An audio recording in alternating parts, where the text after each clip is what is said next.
আল্লাহ পাক রব্বুল আলামিন আয়াতে কারিমার মধ্যে ঘোষণা দিয়েছেন যে সচ্চা ঈমানদার তো তারা কারা যাদের সামনে আল্লাহর কথা স্মরণ করিয়ে দিলে, আল্লাহর কথা স্মরণ হলে যাদের হৃদয়টা কেঁপে ওঠে। সুবহানাল্লাহ বলুন। যাদের হৃদয়টা কি হয়? কেঁপে ওঠে।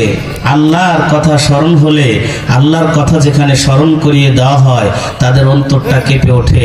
কিন্তু প্রকৃত ঈমানদার আমরা হতে পারি নাই দেখা কোরআনের কথা যেখানে হয়, আল্লাহর কথা যেখানে হয় সেই জায়গার মধ্যে আমাদের ভিড় নাই, সেই জায়গার মধ্যে আমাদের অন্তর কাঁপাকাঁপি নাই। আমরা মেলার মধ্যে এখানে সেখানে দোকানপাটের মধ্যে বসে আছি, কিন্তু প্রকৃত সচ্চা ঈমানদার হলো তারা যারা তাদের সামনে কোরআন এবং আল্লাহর কথা বললে অন্তরটা প্রকম্পিত হয়ে ওঠে এবং গায়ের লোমগুলো দাঁড়িয়ে যায়। সুবহানাল্লাহ বলি, একটা আওয়াজ দিয়ে বলি না সুবহানাল্লাহ। আবার কত ভাই দেখলাম রাস্তার মধ্যে বসা, দোকানপাটের মধ্যে বসা, কিন্তু কোরআনের ময়দানে তাদেরকে দেখা যায় না। আমি দোয়া করতেছি ও যুবক ভাই, মেলার মধ্যে যারা এখনো বসে আছো, দোকানপাটের মধ্যে যারা এখনো বসে আছো, এমন যুবকদেরকে পায়ে হাত দিয়ে বলবো, যুবক না জানি কখন যেন মালাকাল মাউত আল্লাহ পাঠায় দেয়, আর যদি অবস্থায় তোমার মৃত্যু হয় নির্ঘাত আল্লাহর সাহায্য এবং মাফ পাবে না, জাহান্নাম ছাড়া কোনো উপায় থাকবে না। ওরে যুবক, যে যেখানে আছো দৌড়ে চলে আসো কোরআনের মাহফিলে। আল্লাহ পাক রব্বুল আলামিন নিজেই বলতেছেন সচ্চা ঈমানদার হলো তারা যখন তাদের সামনে আল্লাহর কথাটা স্মরণ করে দেওয়া হয়, আল্লাহর কথা স্মরণ হওয়ার সাথে সাথে ওই যুবক, বৃদ্ধ এবং সকল শ্রেণীর মুসলমান ঈমানদারদের, সচ্চা ঈমানদারদের অন্তরটা প্রকম্পিত হয়ে যায়, কেঁপে ওঠে। চিল্লা বলি না সুবহানাল্লাহ। আর যখন তাদের সামনে কোরআনের তিলাওয়াত করা হয়, মুমিন ঈমানদার সচ্চা ঈমানদারদের সামনে যখন কোরআনের তেলাওয়াত করা হয়, কোরআনের তেলাওয়াত করলে আল্লাহর আয়াতগুলো যখন পড়া হয়, ওই মুমিনদের ঈমানগুলো বৃদ্ধি হতে থাকে। একটু আওয়াজ করে বলবেন না সুবহানাল্লাহ। ও মুমিন মুসলমান, যখন কোরআনের আয়াত পড়ে বান্দাদেরকে দাওয়াত দেওয়া হয়, আর কোরআনের আয়াত যখন পড়া হয়, মুমিন ঈমানদার যারা তাদের অন্তরটা এবং ঈমানটা বৃদ্ধি হতে থাকে, পরিবর্তন হতে থাকে, যে অবস্থায় ঈমান ছিল তার চেয়ে আরো মজবুত হতে থাকে। বলি না সুবহানাল্লাহ। মুমিন মুসলমান, আমাদের অন্তরের মধ্যে আল্লাহর ভয় নাই। আল্লাহর ভয় না থাকার কারণে আমরা কোরআনের আলোচনা হয়, কোরআনের আলোচনা রেখে আমরা দুনিয়ার বিভিন্ন রকমের তামাশার মধ্যে যোগদান করে ফেলি। ওরে মুমিন, ওরে মুসলমান, ও কাশপুরের ভাই, দিলের কানটা লাগা কথাগুলো শোনো। আল্লাহ পাক রব্বুল আলামিন বলেছেন, ইয়া আইয়ুহাল্লাযীনা আমানু তাকুল্লাহা হাক্কা তুকাতিহি ওয়া লা তামুতুন্না ইল্লা ওয়া আনতুম মুসলিমুন। আল্লাহ ডাক দিয়ে বললেন, হে ঈমানদারগণ, তোমরা আল্লাহকে ভয় করো। ভয় করার মতো ভয় যেমন তেমন ভয় নয়। ভয় করার মতো ভয় কারে বলে? ভয় করার মতো ভয় তো গত 17 বছর ছিল। কোরআনের হক কথাটা বলতে গেলে ভয় কখন না জানি পুলিশ এসে ধইরা নিয়ে যাবে। আওয়াজ দেখান মুসলমান, ঠিক কিনা? ভয় কারে কয়? কোরআনের আন্দোলন করার কারণে, ইসলামের আন্দোলন করার কারণে জেলখানার মধ্যে বন্দি করেই ক্ষান্ত নয়, ওই ফাঁসির মঞ্চের মধ্যে উঠা দেয়। এবং মুমিন যারা, ঈমানদার যারা, ফাঁসির মঞ্চে উঠতে দেরি নাই, কিন্তু তাদের চোখ দিয়া দুনিয়ার মায়ায় এক ফোঁটা পানিও বের হয় নাই। চিল্লা কোন ঠিক কিনা? ও মুমিন মুসলমান ঈমানদার, আল্লাহর গোলাম, যাদের অন্তরের মধ্যে আল্লাহর ভয় আছে, ওরা না মুসলমান না হয়েও মরতে আল্লাহ নিষেধ করেছেন। মুসলমান কারে কয়? তোমার মধ্যে কোরআনের কোনো রকমের কোনো গুণ নাই, কোরআনের জ্ঞান নাই তা তো নাই, কোরআনের আলোচনা হয় তারপরেও সেখানে বসার মতো সুযোগ তোমার হয় না। ওরে যুবক, হতে পারে এই মাহফিলটা তোমার নাজাতের জন্য জরিয়া। এখনো যারা বাইরে আসলে যুবক, তুমি কাকে তুমি আপন ভাবতেছো? তোমার আপন বলতে কেউ নাই, কেউ নাই। যত আপন মা, ওই আপন মাটাও যখন তুমি মারা যাইবা, মাত্র 24 ঘন্টার মধ্যে বিজ্ঞান আবিষ্কার করেছে 24 ঘন্টার মধ্যে তোমার মতো একটা এত সুন্দর মানুষ, যেই হাতের মধ্যে এত গ্লিসারিন মাখলা শীতের মধ্যে, যেই মুখের মধ্যে সুনু পাউডার মাইখা তোমার ত্বকটাকে এত সুন্দর করলা, মারা যাওয়ার সাথে সাথে মাত্র 24 ঘন্টার মধ্যে পায়খানার রাস্তা দিয়া পোকা বের হতে থাকে, যেটা খালি চোখে দেখা যায় না। ওই পোকাটা পেটের মধ্যে থেকে পায়খানার রাস্তা দিয়ে বের হওয়ার কারণে সারা শরীরটা দুর্গন্ধযুক্ত হয়ে যায়। এমন দুর্গন্ধ বের হয়, দুনিয়ার যত আপনজন থাক তারা আর তোমাকে রাখতে চাইবে না, বলবে তাড়াতাড়ি করে কবরে নিয়ে যাও। কে আপন রে যুবক? তোমার মা আপন নয়, বাবা আপন নয়, এই দুনিয়ার কেউ আপন নয়। আপন একমাত্র আমার আল্লাহ। ওই আল্লাহকে আপন যদি ভাবো, ওই আল্লাহকে যদি আপন ভেবে থাকো, আল্লাহ বলেন যখন আমার গোলাম কোরআনের আয়াত শুনে তাদের ঈমান গুলো বৃদ্ধি হতে থাকে। বলি না সুবহানাল্লাহ। আল্লাহর ভয় অন্তরের মধ্যে ঢুকাও রে যুবক। হযরতে আবু বকর কেমন ভয় করতেন আমার আল্লাহকে, ক্ষুধার তাড়নায় বিভোর হয়ে গেছে। আবু বকর ক্ষুধার যন্ত্রণা সহ্য করতে পারে না। এ কেমন সাহাবী, ক্ষুধার যন্ত্রণা নিয়ে হাঁটতেছে। তার খাদেম এসে বলল, ও আবু বকর, এই যে কিছু খাবার খান, এই খাবারটা দেওয়ার পর সে খেয়ে ফেললো। ক্ষুধার তাড়নায় জিজ্ঞাসা করার সুযোগ পায় নাই, ক্ষুধার তাড়নায় জিজ্ঞাসার কোনো সুযোগ পায় নাই। পরবর্তীতে জিজ্ঞাসা করলো, ও খাদেম, তুমি যে আমারে খাবার খাওয়াইলা, এই খাবারটা কেমন খাবার, কোথায় থেকে এনেছো? খাদেম ডাক দিয়ে বলে, ও আবু বকর, আমি যখন বিধর্মী ছিলাম, আমি গণকের কাজ করতাম, মানুষের হাত গণনা করতাম। এরকম আছে না নাই? হাত গণনা করে বলে দেয় তোমার সামনে এই ফাড়া আছে, ওই ফাড়া আছে। আচ্ছা বলেন তো, দুনিয়ার কোনো মানুষ হাত দেখে কি ভাগ্য গণনা করতে পারে? এটা হারাম। যে করে এবং করায় উভয় জাহান্নামী। আবু বকর কেমন আল্লাহর ভয়। আবু বকর সাথে সাথে মুখের মধ্যে আঙ্গুল ঢুকায়া দিয়েছে। সুবহানাল্লাহ। আরে মুসলমান, তুমিও মুসলমান, আমিও মুসলমান, আবু বকর মুসলমান। তারা কিভাবে আমার আল্লাহর ভয় অন্তরে লালন করত। আবু বকর দুখানা হাত গলার মধ্যে দিয়ে বমি করার চেষ্টা করে, বমি আসে না। সাহাবায়ে কিরাম জিজ্ঞেস করে, ও আবু বকর, এইরকম যদি তুমি করতে থাকো তাহলে তো তোমার মরে যাওয়ার আশঙ্কা রয়েছে। আবু বকর চিৎকার করে কাঁদে আর ডেকে বলে, ও সাহাবীরা রে, আমার অপশন হলো দুইটা।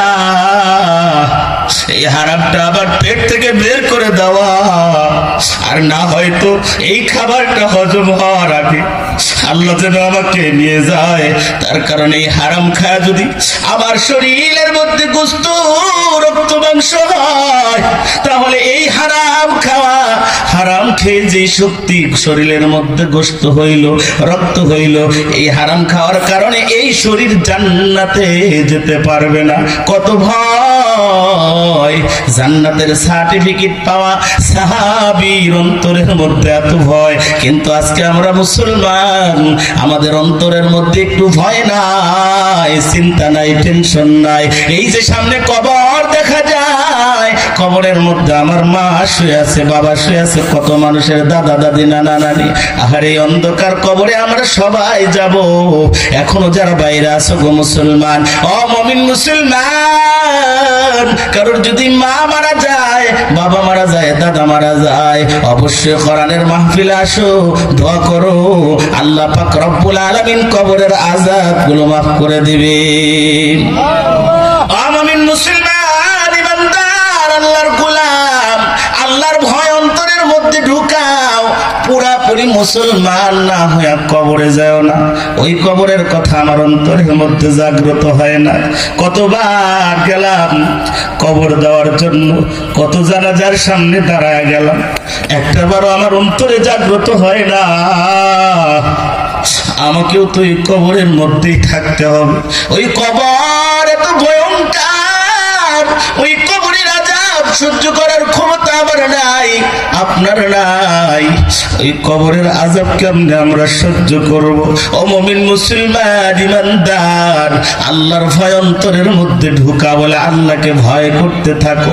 ওমরের মতো মানুষ, যিনি অর্ধজাহান শাসন করত, হযরতে ওমর অর্ধজাহান শাসন করতেন, তাদের জীবন কেমনে চলতো, তার কেমনে আল্লাহকে ভয় করত।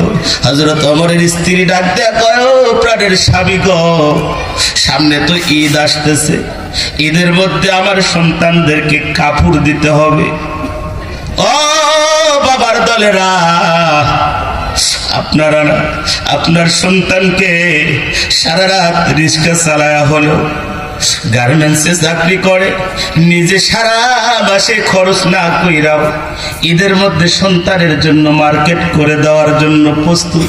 কত বাবা ঈদের দিন ডিউটি করে, ঈদের দিন ডিউটি কইরা সন্তানের জন্য কাপড় পাঠায় দেয়, বিবির জন্য কাপড় পাঠায় দেয়। আর হযরতে ওমর অর্ধ জাহানের খলিফা, হযরত ওমরের স্ত্রী ডাকতে বলে, ওমর গো, ও প্রাণের স্বামী, আমার সন্তানদের গত কয়েক ঈদে কাপড় চোপড় দেওয়া হয় নাই, এই ঈদের মধ্যে একটু কাপড় দেওয়া দরকার। হযরত ওমর বলে, আমার কাছে টাকা নাই, পয়সা নাই। স্ত্রী ডাকতে বলে, ওই তুমি যে রাষ্ট্রীয় দায়িত্ব পালন করো, ওই রাষ্ট্রের যিনি দায়িত্বে আছেন, ওই দায়িত্বশীলকে বলো তোমার যেন একটু 1 মাসের অগ্রিম বেতন দেয়, সেই বেতন দিয়া তোমার সন্তানদের একটু জামা কিনা দেওয়ার চিন্তা করো। আহারে কেমন মানুষ! আবু উবাইদা ইবনে জাররা ছিলেন অর্থমন্ত্রী। সুবহানাল্লাহ বলেন, আর একটু আওয়াজ দিয়ে বলেন না সুবহানাল্লাহ। আজকে রব উঠেছে, অনেকেই বলে হুজুররা ক্ষমতায় গেলে ওরা কি বুঝবে। আমি বলে, ও দুনিয়ার গোলাম, তোমরা তো বোঝো খুলি দুর্নীতি, কথা কন না কে? তোমরা বোঝো দুর্নীতি করা, তোমরা টেন্ডারবাজি করা। তবে আলেমরা যদি ক্ষমতায় যায়, আলেমরা দেখবা হযরত ওমরের মতো শাসন করবে, নিজের জন্য বিল্ডিং দিবে না, জনগণের জন্য করবে। চিল্লা কোন ঠিক কিনা? আবু উবাইদা ইবনে জাররাহ রাদিয়াল্লাহু তাআলা আনহু একজন জান্নাতের সার্টিফিকেট পাওয়া সাহাবী, হযরত ওমরও জান্নাতের সার্টিফিকেট পাওয়া সাহাবী, দুইজনই জান্নাতের সার্টিফিকেট প্রাপ্ত সাহাবী। হযরত ওমর চিঠি লিখলেন অর্থমন্ত্রী আবু উবাইদা ইবনে জাররাহ রাদিয়াল্লাহু তাআলা আনহুর কাছে যে আমাকে 1 মাসের অগ্রিম বেতন দাও, আমার সন্তানদের জন্য ঈদের মার্কেট করতে হবে। আমি খুব লজ্জার মধ্যে পড়েও তোমার কাছে চিঠি লিখলাম। আবু উবাইদা ইবনে জাররাহ রাদিয়াল্লাহু তাআলা আনহু কেমন আল্লাহওয়ালা, হযরত ওমর কেমন আল্লাহওয়ালা, কেমন আল্লাহর ভয়, অন্তরের মধ্যে কেমন ভয়। হযরত আব্দুল্লাহ ইবনে জাররাহ চিঠির মধ্যে লিখলেন, লেখার আগে কান্না শুরু করে দিয়েছেন। সাহাবায়ে কেরাম জিজ্ঞেস করে, আবু উবাইদা কি জন্য তুমি কান্না করো, কি হয়েছে তোমার? আবু উবাইদা ইবনে জাররাহ রাদিয়াল্লাহু তাআলা আনহু ডাকতে বলেন, ও সাহাবায়ে কেরামের দল, দেখো না অর্থ জাহানের খলিফা হযরত ওমরের মতো একজন সাহাবী সন্তানদের কাপড় কিনে দেওয়ার, ঈদের মার্কেট করার টাকা নাই। আর এই জন্য আমি কান্দি। আর চিঠির উত্তরে লেখছে যে ওমর, আমি তোমাকে দুইটা প্রশ্ন করব, যদি দুইটা প্রশ্নের উত্তর দিতে পারো তাহলে তোমাকে 1 মাসের টাকা অগ্রিম দেওয়া হবে। কেমন হিসাব, কেমন চিন্তা তাদের ছিল, সুবহানাল্লাহ। দুইটা কি প্রশ্ন? 1 নম্বর প্রশ্ন হলো, ওমর, তুমি যদি আর 1 বছর এই গ্যারান্টি দিতে পারো তুমি বেঁচে থাকবে, যদি 1 বছর বেঁচে থাকার গ্যারান্টি দিতে পারো রে ওমর, তাহলে আমি তোমারে 1 বছরের 1 মাসের অগ্রিম টাকা দেব, যদি তুমি গ্যারান্টি দাও 1 মাস বেঁচে থাকবা। 2 নাম্বার প্রশ্ন, যদি বেঁচেই থাকো তোমাকে জনগণ 1 মাস রাখবে কিনা, জনগণ তোমাকে ক্ষমতায় 1 মাস রাখবে কিনা, এই গ্যারান্টি তুমি যদি দিতে পারো তাহলে আমি তোমাকে 1 মাসের অগ্রিম বেতন দিব। আল্লাহু আকবার বলবেন। একটা আওয়াজ দিয়ে বলেন আল্লাহু আকবার। কেমন কথা! হযরত ওমর কান্না শুরু করে দিয়েছে। সাহাবায়ে কেরাম চিন্তা করলেন হযরত ওমর বুঝি রেগে গেছে, হযরত ওমর বুঝি রাগ করেছে। হযরত ওমর ডাক দিয়ে বলে, ও সাহাবায়ে কেরামের দল, আলহামদুলিল্লাহ আলহামদুলিল্লাহ, এমন অর্থমন্ত্রী যতদিন পর্যন্ত পৃথিবীতে থাকবে গো, কোন শাসক কখনোই বিপথে যেতে পারবে না। চিল্লা বলি না সুবহানাল্লাহ। মুমিন মুসলমান ইমানদার, মুসলমান না হয়ে কবরে যাও না, আল্লাহর ভয় অন্তরের মধ্যে ঢুকাও। ও কাশপুরের মুসলমান, কেমন মুসলমান হইছো গো? তোমার মুসলমানের কি গুণ তোমার মধ্যে আছে? কোনো গুণ নাই। তুমি মুসলমান হয়ে সুদ খাও, ঘুষ খাও, আছে না নাই? আওয়াজ দেখুন, আছে না নাই? আরে মুসলমান হয় কেমনে তুমি সুদ খাও? আমি পায়ে হাত দিয়ে বলে যাই রে যুবক, ও বৃদ্ধ বাবাজি, তুমি না মুসলমান, তোমার পরিচয় না তুমি মুসলমান। কি করে তুমি সুদ খাও, যেই সুদকে আল্লাহ হারাম করে দিয়েছে, যেই সুদকে আল্লাহ নিষিদ্ধ ঘোষণা করেছেন, যেই সুদকে আল্লাহর নবী নিষিদ্ধ ঘোষণা করেছেন। আল্লাহর নবীজি বলেছেন, যারা সুদ নামক বস্তু খায় 4 শ্রেণীর ব্যক্তির প্রতি আল্লাহর লানত বর্ষিত হয়। ওরে যুবক, সুদের কথা বললে কেউ যদি মনে করেন এ আজার শুনবো না, ও সুদ তো খায়, শুনে কোনো লাভ নাই, বলে না রে বাবা, বসো শোনো, এই সুদটা তোমাকে কোথায় নিয়ে যাবে যদি সুদ থেকে ফিরতে না পারো? নামাজ, রোজা, হজ, যাকাত কোনোই কাজ দিবে না। চিল্লা কোন ঠিক কিনা? 4 ব্যক্তির প্রতি আল্লাহর লানত। 1 নম্বর, যে সুদ দেয় আর যে সুদ গ্রহণ করে, যে সাক্ষী দেয় আর সুদের যে লেখালেখি করে, এই 4 শ্রেণীর ব্যক্তির প্রতি কার লানত? আল্লাহর নামটা আর একটু জোরে নেওয়া যাবে কি বাবা? বলেন কার লানত? যদি আল্লাহর লানতি পড়ে যায় তাহলে কিন্তু আপনার সংসারে শান্তি থাকবে না। এই 4 শ্রেণী যারা আছো, মিলা দেখো তোমার সংসারের মধ্যে শান্তি নাই। বউ কথা শোনে না, স্বামী আর স্ত্রীর মধ্যে শুধু ঝগড়া, কথা কাটাকাটি, কখনো মিল হয় না। সন্তান একটা ঘাট তারা হয়ে যায়। এক সন্তান কথা শোনে না, আর এক সন্তান নেশার মধ্যে ডুবে যায়। ওরে মুসলমান, কি করবা তুমি? এই হারাম গ্রহণ করে, হারাম উপভোগ করে তোমার সন্তানকে তুমি মানুষ করতে পারবা না। এমন হয় সন্তান বাবাকে জবাই পর্যন্ত দেয়, সন্তান মাকে জবাই পর্যন্ত দেয়, আছে না নাই? ওরে যুবক, ও বৃদ্ধ বাবাজি, এই সুদ নামক হারাম থেকে বেঁচে থাকার দরকার আছে না নাই? মানুষের সম্পদ মেরে খায় এমন মানুষ আছে না নাই? আমি বলতে চাই, ও মুমিন মুসলমান ইমানদার, আল্লাহর গোলাম ইব্রাহিম বিন আদহাম নাম শুনছেন নি? আল্লাহর একজন ওলি, এমন একজন বুজুর্গ যিনি ছিলেন বলখের বাদশা। সুবহানাল্লাহ। বলখের বাদশাহী থেকে সব কিছুকে বিসর্জন দিয়া দুনিয়া চায় নাই, দুনিয়া ছাড়িয়া আল্লাহর আখিরাতকে ধরেছে। সুবহানাল্লাহ বলি সুবহানাল্লাহ। আখিরাতকে ধরেছে, আল্লাহকে বিশ্বাস করেছে। ইব্রাহিম বিন আদহাম বলকের বাদশাহ, তিনি ইমামে আবু হানিফা রাহমাতুল্লাহ আলাইহির সময়কার ওই মক্কা মুকাররমার মধ্যে আবু হানিফা এবং আদহামের দেখা হয়ে যায়। সুবহানাল্লাহ বলি। ইব্রাহিম ইবনে আদহাম এবং আবু হানিফা সাক্ষাৎ হয়ে যায় কাবার চত্বরে মক্কা মুকাররমায়। সুবহানাল্লাহ বলি। হজ করতে আসছেন কোথায়? মক্কাতুল মুকাররমায়।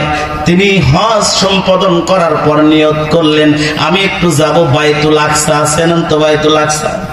যেই বাইতুল আকসার জন্য আমার মুসলমান ভাইরা অকাতরে জীবন দিয়ে যাচ্ছে, আমার ফিলিস্তিনি মুসলমানেরা। সুবহানাল্লাহ বলি।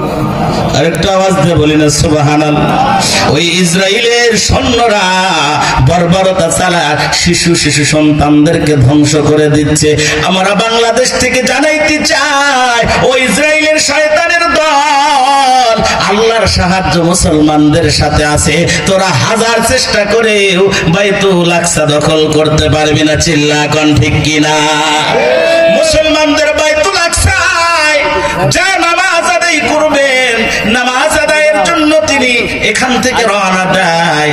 কিছু খেজুর ক্রয় করে। বাবা একটুখানি মনোযোগ আমার দিক খেয়াল করবে, মনটাকে নরম করে দেন। দেখেন মাত্র 1 কেজি খেজুর নিয়েছে। এই পথ যাইবে, সেহরি খাইবে, আর ইফতারিতে একটা করে খেজুর খাইবে, আর আল্লাহর ইবাদত করতে থাকবে। সুবহানাল্লাহ বলি সুবহানাল্লাহ। আল্লাহর বন্দেগী করবে, ইবাদত করবে, এই চিন্তা করতেছে। খেজুর কিনছেন 1 কেজি। 1 কেজি খেজুরটা পোটলাটা একটু খেজুরের উপর রাখছে, ওই পোটলার সাথে একটা খেজুর উঠে আসছে। কয়টা খেজুর? আমরা তো দোকানদারের কাছ থেকে অনেক সময় অনেকগুলোই বেশি নিয়ে চলে আসি কিনা? এটা হারাম হয়ে যায়। আপনার মাপের মধ্যে যেটা আছে ওইটাই আপনার জন্য বৈধ, মাপের বাইরে যেটুকু নিলেন ওইটুকু আপনার হারাম হয়ে গেল। চিল্লা কোন ঠিক কিনা? ইব্রাহিম বিন আদহাম চলে আসছে, মনে করলো 1 কেজির মধ্যে একটা উঠে আসছে, তাতে সমস্যা কি? এই চিন্তা করে তিনি রওনা দিলেন। 1 মাস যাইতে লাগে হলো সেই বাইতুল আকসাতে মক্কা থেকে। 1 মাস ধরে সে চলতেছিল। ও মুমিন মুসলমান ইমানদার আল্লাহর গোলাম, সারাদিন রোজা রাখছে, সেহরি খায় আর ইফতারি খায়, রাস্তায় হাঁটে, রাত্রি বেলায় বন্দিগি করে। বাইতুল আকসায় যখন নামাজে দাঁড়িয়ে যায়, এশার নামাজ পড়ে চিন্তা করলেন, এত 1 মাস ক্লান্ত পরিশ্রম করলাম, আজকে একটু ঘুমাবো, তাহাজ্জুদ থেকে আবার ইবাদত শুরু করব। সুবহানাল্লাহ বলবেন। তাহাজ্জুদের থেকে আমি ইবাদত শুরু করব। ইব্রাহিম বিন আদহাম যখন একটু ঘুমায়া যায়, ঘুমের মধ্যে স্বপ্নে দেখতে পায়। স্বপ্নের মধ্যে 2জন ফেরেশতা একজন আরেকজন রে বলে, তুমি কি ওরে চেনো? দেখো একে। বলে ইব্রাহিম বিন আদহাম। বলে ইব্রাহিম বিন আদহাম কত বড় আল্লাহর ওলি তুমি কি জানো?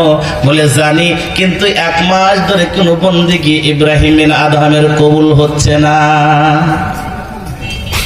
ইব্রাহিম বিন আদহাম চিন্তায় পড়ে গেল, ডাক দিয়ে বলে, ও ফেরেশতা। স্বপ্নের মধ্যে বলেন, ও ফেরেশতা, আমার 1 মাস ধরে ইবাদত বন্দেগী কবুল হয় না, কি জন্য হয় না, কি কারণে হয় না, আবার একটু জানা দাও। ডাক দিয়ে বলে, ও ইব্রাহিম বিন আদহাম, 1 মাস আগে মক্কার বাজার থেকে যে খেজুর ক্রয় করেছিলা, ওই খেজুরের মধ্যে একটা খেজুর অতিরিক্ত এসেছিলে, সেই খেজুরটা তুমি প্রাণ করেছো। ওই হারাম খাওয়ার কারণে তোমার 1 মাস ধরে বন্দেগী কবুল হয় না, কবুল হয় না। ইব্রাহিম বিন আদহামের ঘোপটা ভেঙে গেল, লাফ দিয়ে উঠে দাঁড়ায় গেল, চিন্তা পেরেশান, আর বাইতুল আকসায় থাকবো না রে। এই অবস্থায় যদি আমি মারা যাই, জাহান্নাম ছাড়া আর কিছুই বাঁচবে না, এই জাহান্নাম ছাড়া আর বাঁচবে না। আমি জাহান্নামে যেতে চাই না, জাহান্নাম থেকে যদি বাঁচতে চাই তাহলে ওই খেজুরের মালিকের কাছে যাইতে হবে, সেখানে গিয়ে মাফ নিতে হবে। আরে মুসলমান, আজকে আমার বাংলার জমিনে এমন মানুষ আছে, কাশপুরের মধ্যেও আমি জানতে পাই, গরিব দোকানদারের কাছ থেকে বাকি নিয়ে খাইছে, 1 বছর হয়ে গেছে, টাকা দেয় না। আওয়াজটা একটু আসতে হলো মনে হয় নাই? আরে এমন মানুষ আছে কয় 4 লাখ টাকা, ওর চালান হলো 5 লাখ, 4 লাখ টাকা বাকি হয়ে গেছে।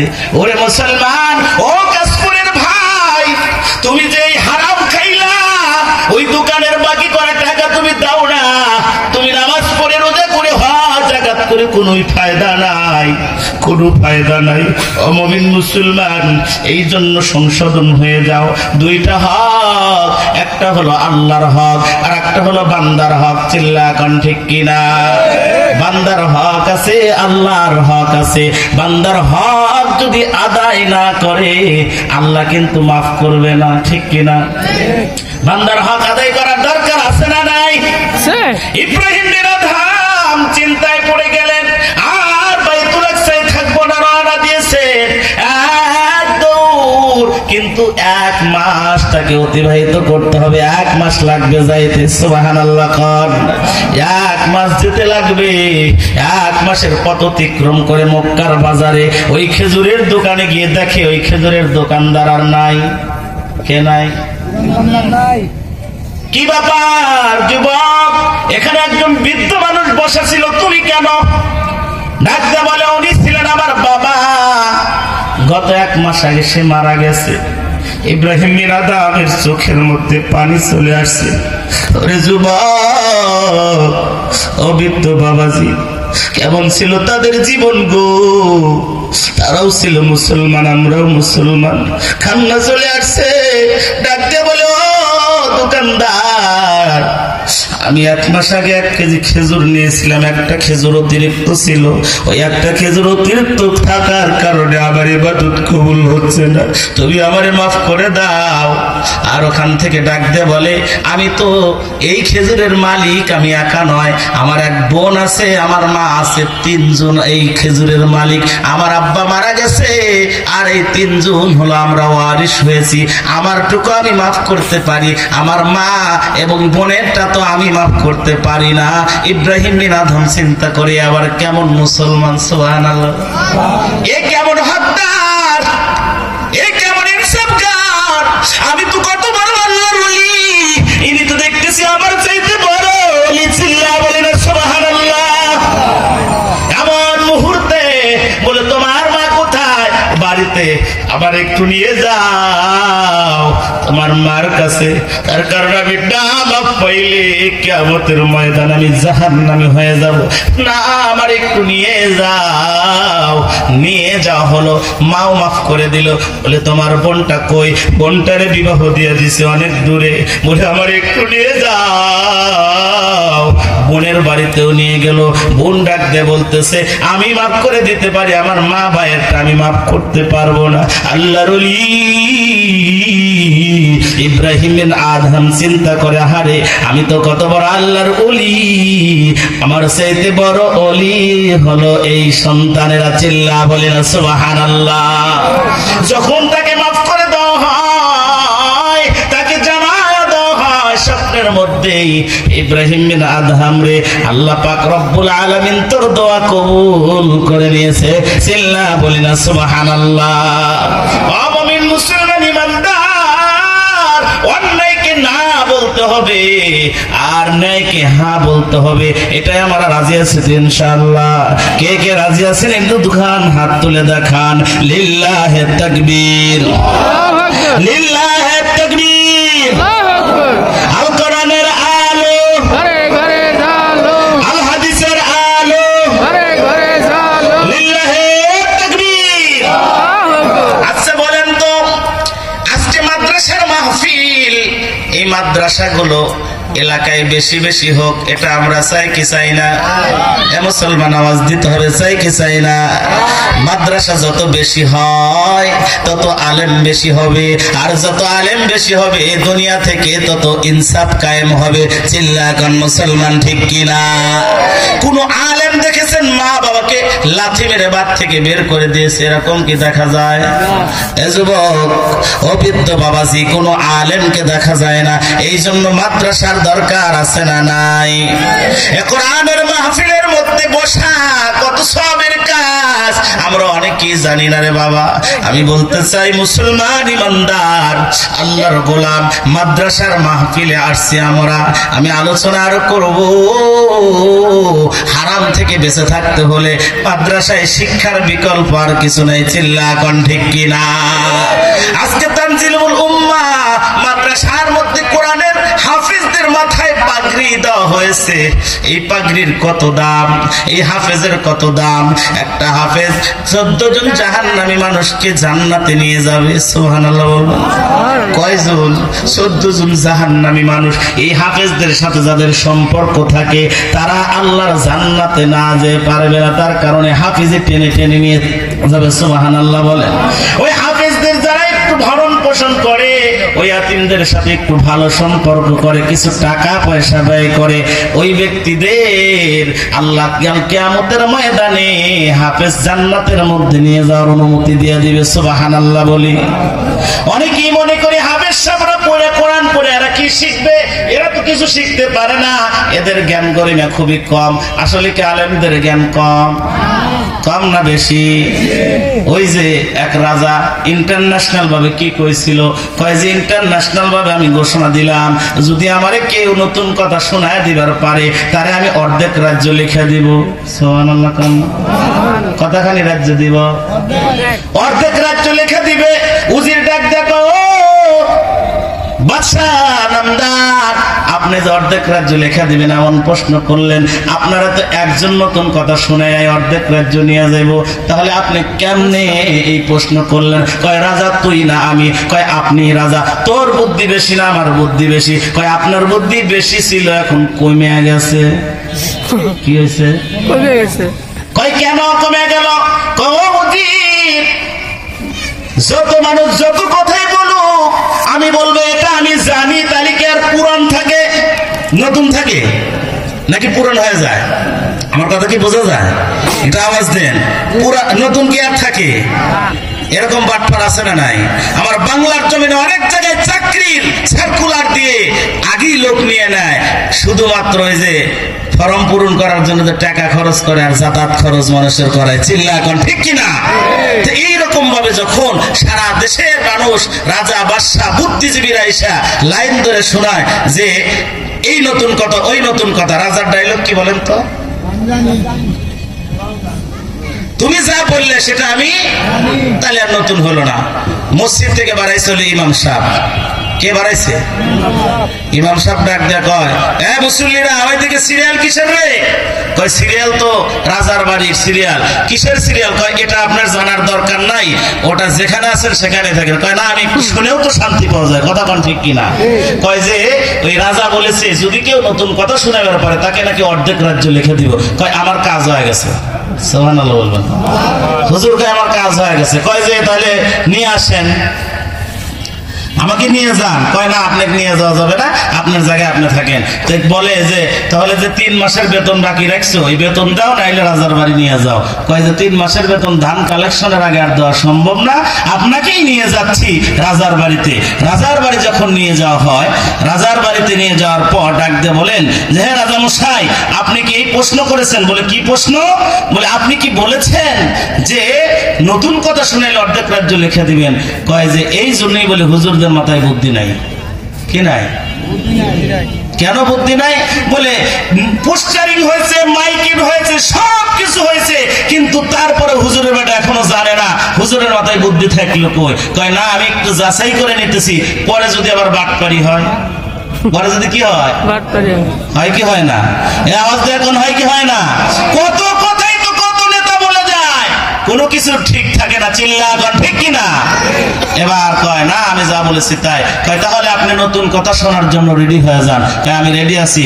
কয় যে আপনার দাদা ছিল? বলে ছিল তো, আমারও তো দাদা ছিল। আমার দাদার কাছ থেকে আপনার দাদা 1000 কোটি টাকা যে ধার নিছিল সেটা কি জানেন? একটা আওয়াজ দেখান না সুবহানাল্লাহ। রাজা চিন্তায় পড়ে গেছে, সর্বনাশ। কত বুদ্ধিজীবীদেরকে এক কথায় তারা দিলাম, আর এই কোন ঘরের মোল্লার ঘরের মোল্লা, কাঠ মোল্লা, এই কোরআনের হাফেজ, মসজিদের ইমাম সাহেব। আরে মসজিদের ইমাম সাহেবকে তোমরা কি মনে করো? কোরআনের হাফেজকে কি মনে করো? তাদের বুদ্ধি আছে না নাই? দুনিয়ার সব বুদ্ধিজীবীর বুদ্ধির যেখানে শেষ, ওইখান থেকে আলেমদের বুদ্ধির শুরু। চিল্লা গান ঠিক কিনা? অমুমিন মুসলমান রাজা চিন্তা করে কি উত্তর দেয়। যদি কই যে জানি, দেশ না কিসের লাগে? সুবহানাল্লাহ, কান্না কে? যদি কই যে জানে, দেশটা কিসের জন্য? যদি কয় জানি না, অর্ধেক রাজ্য লিখে দে। সুবহানাল্লাহ কয়, আরেকটা আওয়াজ বলি না সুবহানাল্লাহ। এবার মুসিবতে পড়ে গেছে। ও মুমিন মুসলমান, আলেমদের জ্ঞান আছে না নাই? এই কোরআনের হাফেজদের মাথায় পাগড়ি দেওয়া হলো। এই কোরআনদের যারা সহযোগিতা করে, এই কোরআন যারা তেলাওয়াত করে, কোরআনের হাফেজ যারা হয়, এরা সারা বিশ্বে চলে যাবে। অমুক মাদ্রাসা, তানজিল উম্মাহ মাদ্রাসা থেকে কোরআনের হাফেজ হয়েছে, সারা বিশ্বের মধ্যে তারা ছড়ে যাবে। এটা কাশপুরের মানুষের সুনাম না দুর্নাম? কথা কান না কে? কত বড় সুনাম! এই কোরআনের হাফেজদের ভালোবাসতে রাজি আছেন কে কে? হাত তুলে মাওলানা দেখা দেন। আয় আল্লাহ দেখা দেখো কোরআনের হাফেজদের ভালোবাসার তালিকাটা কত লম্বা। ও মালিক, তুমি তোমার এই গোলামদেরকে কবুল করে না। সকলে বলে আমিন। অনেক সন্তানের মা নাই, বাবা নাই, অন্ধকার কবরে চলে গেছে, আছে না নাই? মাকে ভালোবাসি তো আমরা, বাবাকে আমরা ভালোবাসি তো। মা তো ওই মা, কত মাকে দেখেছি ছোট্টবেলায়, এখন তো অভাব কম। এত অভাব, পরের বাড়িতে কাজ করতো, সকাল বেলার খানাটা খাইতে পারতো না, সন্তানরে খাওয়ায়া গেছে। দুপুরে ঘরে খাবার নাই সন্তানকে খাওয়ানোর মতো। পরের বাড়িতে কাজ করতে গিয়ে পড়ে যায়, দুর্বল। কিন্তু এমন মুহূর্তে বাড়িওয়ালা কয়টা খাবার আইনা দেয়, ওই খাবারটা নিজে খায় না, আসলের তলে কইরে নিয়ে বাড়িতে সন্তান রে খাওয়া দেয়। এটার নাম মা, এটাই হলো মা। ও মুমিন মুসলমান, মাকে যারা ভালোবাসে, এমন কোন সন্তান এই ময়দানে আছেন গো? কোরআনের হাফেজদের জন্য, মাদ্রাসার জন্য একটু সহযোগী হয়ে যাব। আমি বলবো কাশপুরের মুসলমান, দিতে হবে না, কিন্তু একটু সময় দিতে হবে। রাজি আছেন সবাই? দেওয়া লাগবে না, যাদের সামর্থ্য আছে তারাই দিবেন, কিন্তু সময়টা তো সবাই দিতে পারবেন ইনশাআল্লাহ। সবাই একটু সময় দিবেন না? যদি 10টা মিনিট 15টা মিনিট আমি একটু সময় নেই, একটু সময়টা কে কে দিবেন একটু হাত তুলে দেখান। দেখেন কারা দিবে না, একটু হাত তুলেন, হাত একটু লাড়া দেন। আল্লাহ দেখো তোমার বান্দারা ওদা দিল, কেউ উঠবে না, কয়েকটা মিনিট সবাই থাকবে। টাকা থাকলেও থাকবে, না থাকলেও থাকবে। আল্লাহ যার টাকা আছে সে টাকা দিবে, যার টাকা নাই সময় দিবে। ও মুমিন মুসলমান, এই যে কবরস্থান পাশে দেখা যায়, মানা কত ভালোবাসতো, বাবারা কত ভালোবাসতো, মা তোমারে কত খাওয়াইলো, কত মানুষের বকা মা শুনলো, বাবা কঠোর পরিশ্রম করে তোমার জন্য টাকা পয়সা গোছায় দিয়ে গেছে, একটা বিল্ডিং করে দিয়ে গেছে, জায়গা কিনে দিয়ে গেছে। ওই বাবা কবর থেকে ডাকে, ওই মা কবর থেকে ডাক দেয়, ও আব্দুর রহমান, আব্দুল কুদ্দুস, ও আব্দুল সাত্তার, তোর জন্য না আমি কত কষ্ট করলাম রে, কত টাকা পয়সা দিয়ে তোর ঘর করে দিয়ে আসলাম, বাড়ি করে দিয়ে আসলাম, আমি ঠিক মতে খাই নাই। কর সন্তান আসো গো ওই মার কান্না থামানোর জন্য, বলে অমুক মাদ্রাসায় দান করে কবরের আযাব মাপ নেওয়ার জন্য। কর বন্ধু আসো গো, মাত্র 500 টাকা দেওয়ার মতো আমি 20 জন ব্যক্তি দেখতে চাই এই ময়দানে হুজুর। এই যে দেখেন আমার মা নাই, আমার বাবা নাই, আমি মুসাফির মানুষ, 3 ব্যক্তির দোয়া আল্লাহ ফিরায় দেয় না, 3 ব্যক্তির দোয়া আল্লাহ ফিরায় দেয় না, তার মধ্যে একটা হলো মুসাফির। কোন গোলাম আছো গো, 1 নম্বরে লেখাইবেন হুজুর, আমি 500 টাকা দিয়ে দিব মাদ্রাসার জন্য, আমি পথ দেখতে চাই। ভাইয়ের নাম কি? আব্দুল সালাম। টাকা আছে কি কাছে? কালকে দিবা। আব্দুল সালামের নাম দেখলে নারায়ে তাকবীর। আওলাদ হোসেন সোহেল 20,000 টাকা, জোরে বলি মারহাবা। 20,000 টাকার মারহাবা হইলো। টাকা না দিতে পারলেন, আওয়াজ তো দিতে পারবেন, জোরে বলি মারহাবা। আওলাদ হোসেন সাহেব 20,000 টাকা, জোরে বলি মারহাবা। আব্বা আম্মাকে আছে ওনার? আব্বা নাই, আমার আওলাদ হোসেন ও মালিক, টাকা দেখো, আওলাদ হোসেনের বাবা নাই, অন্ধকার কবরের বাসিন্দা হয়ে গেছে। ও মালিক টাকা দেখো, তোমার গোলাম 1 নয় 2 নয় 20,000 টাকা দান করলো। আওলাদ হোসেনের দানকে কবুল করে নাও আল্লাহ। আব্বা জান অন্ধকার কবরে, আব্বার কবরের আযাব মাফ করে দাও, কবরখানা জান্নাতের বাগান বানায় দাও। সকলে বলে আমিন। ওখানে কি জানো, তোমার নাম কি জানো? আব্দুল সালামের নামটা একটু লেখে নেয়। আল্লাহ তাআলা আব্দুল সালাম 500 টাকা দিল। আব্বা আম্মা আছে? আরে আব্দুল সালাম মনটা অনেক বড়, আরো বেশি দান করতে চাইছিল, কিন্তু সামর্থ্য নাই। 500 টাকা দিল। যুবক চোখের পানিগুলো বের করে দিয়েছে।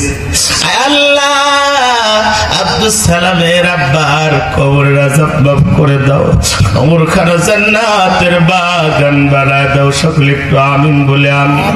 ওরে সন্তান আব্দুল মান্নান ভাই কই? একটু হাত তোলেন। আব্বা আম্মা আছে? কেউ নাই? আব্দুল মান্নান ভাই আহারে মুরব্বী 500 টাকা দিল, মাও নাই বাবাও নাই, অন্ধকার কবরে। ও মালিক মায়ের মহাব্বতে বাবার মহাব্বত, আব্দুল মান্নান ভাই 500 টাকা দিল। আল্লাহ আব্দুল মান্নান ভাইয়ের মা বাবার কবরের আযাব মাফ করে দাও, কবরখানা জান্নাতের বাগান বানায় দাও। নাম কি আপনার? আব্দুর রশিদ ভাই। আব্দুর রশিদ ভাইয়ের আব্বা মা আছে? আরে আব্দুর রশিদ ভাই ও মালিক টাকা দেখো, আব্বাও নাই মাও নাই।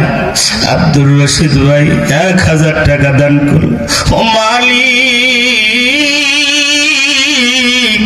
আমার আব্দুর রশিদ ভাইয়ের দানকে কবুল করে নাও, দানের খবর মদিনায় পৌঁছায় দাও, আব্বার আম্মার কবরের আযাব গুলো মাফ করে দাও। সকলে একটু আওয়াজ করে বলে আমিন। আল্লাহ তাআলা আরাফাত মাদ্রাসার এক ছাত্র 500 টাকা দান করলো। ও মালিক টাকা দেখো তোমার গোলামেরা কেমনে দান করে। আল্লাহ সন্তানটাকে তুমি আলেমে দ্বীন হিসেবে কবুল করে নাও। একটু আমিন বলবেন না? আমিন। আল্লাহ তাআলা আরো অনেক সন্তান আছে গো, আব্বার কথা মনে পড়ছে, মার কথা মনে পড়ছে। অনেকের কাছে 500 টাকা আছে, অনেকের কাছে নাই। আব্দুল সাত্তার ভাই দুনিয়ায় নাই, ওনার পরিবার থেকে 500 টাকা দান করা হয়েছে। ও মালিক, আব্দুল সাত্তার ভাইয়ের দানকে কবুল করে দাও, দানের খবর মদিনায় পৌঁছায় দাও। সকলে একটু আওয়াজ করে বলি আমিন।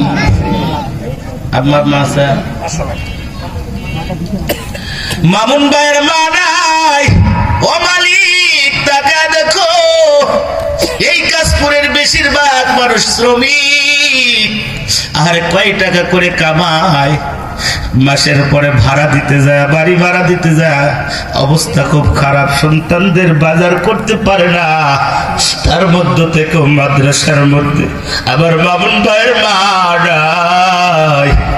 আল্লাহ তাআলা মামুন ভাইয়ের মার কবরের আযাব মাফ করে দাও, দান খালা কবুল আর মঞ্জুর করে নাও। সকল বলি আমিন। আল্লাহ তাআলা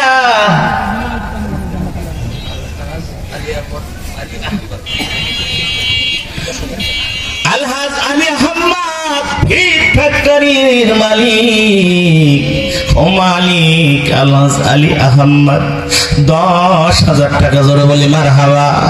একটা আওয়াজ দে বলি না মারহাবা। আল্লাহ তাআলা আলী আহমদের আব্বা আম্মা কি আছে? আরে যদি অন্ধকার কবরে যে থাকে, কবরের আযাব গুলো তুমি মাফ করে দাও। আয় আল্লাহ ব্যবসার মধ্যে বরকত দাও, আয় আল্লাহ তাআলা মানুষের মধ্যে সম্মান দাও। সকলে বলি আমিন। দিনী প্রতিষ্ঠানে দিলে আমার সাইফুল ভাই ফয়জুল উলুম মাদ্রাসার খুব আমার আন্তরিক মানুষ, খুব মহাব্বতের মানুষ। সাইফুল ভাই 1000 টাকা দিল। আয় আল্লাহ, বাম্মা দাদা দাদি নানা নানি অন্ধকার কবরে যারা গেছে, আল্লাহ প্রত্যেকের কবরের আযাব মাফ করে দাও। ফয়জুল উলুম মাদ্রাসাকে তুমি কবুল করে নাও। একটু আস্তে বলেন আমিন। আস্তে করে জোরে কয় সুবহানাল্লাহ। মুসলমান শ্রমিক মানুষ সারা মাসে বেতন যা পায়, বেতনের মধ্য থেকে কিছু টাকা করে 500 যদি নাও থাকে, কেউ 300 থাক, 200 থাক। মোহাম্মদ মুজিবুর রহমান বিএনপির নেতা 3000 টাকা জোরে বলি মারহাবা। আল্লাহ তাআলা মুজিবুর রহমান কবরের আযাবগুলো মাফ করে দাও, কবরগুলো জান্নাতের বাগান বানায় দাও। আয় আল্লাহ তাআলা তাকা দেখো তোমার গোলামেরা কেমনে নবীর মাদ্রাসার মধ্যে দান করে, তাকায় দেখো। আরে টাকা পয়সা কাছে নাই, তারপরেও চেষ্টা করতেছে তোমার যে সমস্ত বান্দারা। আরে আব্বা নাই, মা নাই, অথবা আব্বা অসুস্থ, মা অসুস্থ, আমি মুসাফির, দোয়া করে দেব, আমার দোয়া আল্লাহ ফিরায় দিবে না। একটু আওয়াজ দিবেন মুসলমান, আওয়াজ দিয়ে বলবেন আল্লাহ পাক রব্বুল আলামিন যেন সকলের দানকে কবুল করে। সকলে বলে আমিন। মুসলিম ভাই বিপদের মধ্যে আছে, সমস্যার মধ্যে থাকার পরেও মুসলিম ভাই 2000 টাকা দান করলো।